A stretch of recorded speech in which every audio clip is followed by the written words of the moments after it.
কোটা আন্দোলন ঘিরে সহিংসতা দমনে গুলি চালায় আইনশৃঙ্খলা বাহিনী। এতে শিক্ষার্থী সহ বিপুল সংখ্যক সাধারণ মানুষ হতাহত হয়। এমন প্রেক্ষাপটে শিক্ষার্থীদের উপর গুলি চালানো বন্ধ এবং বৈষম্য বিরোধী ছাত্র আন্দোলনের 6 সমন্বয়ককে ডিবি হেফাজত থেকে পরিবারের হাতে দেওয়ার নির্দেশনা চেয়ে হাইকোর্টে রিট করেন 2 আইনজীবী।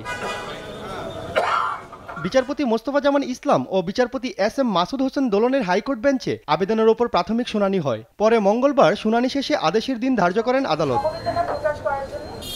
এই সময় রিটকারী আইনজীবী মঞ্জুর আল মতিন ও আইনুন নাহার উচ্চ আদালতে এই রিট পিটিশন দায়ের করেন। আমাদের যার যার অবস্থান থেকে প্রতিবাদ করতে হবে এবং একজন আইনজীবী হিসেবে সেই কাজটি করার জন্য আজকে আমরা আদালতে এসেছি।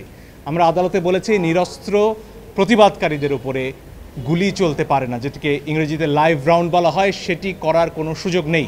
রাষ্ট্রীয় সম্পদে আর কোনো হামলা হবে না মর্মে নিশ্চয়তার দাবি জানান রাষ্ট্রপক্ষের আইনজীবী।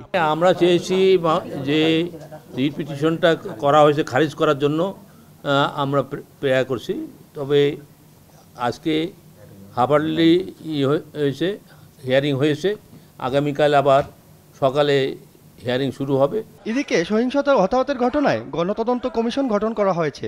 সাধারণ নাগরিক ও পেশাজীবীদের সমন্বয়ে 9 সদস্যের এই কমিশনের সভাপতি করা হয়েছে আপিল বিভাগের সাবেক বিচারপতি আব্দুল মতিনকে। যুগ্ম সভাপতি হয়েছেন অ্যাডভোকেট সুলতানা কামাল। এই কমিশনকে সহায়তার জন্য 8 জনকে উপদেষ্টা রাখা হয়েছে। আহাদ চৌধুরী, দেশ টিভি, ঢাকা।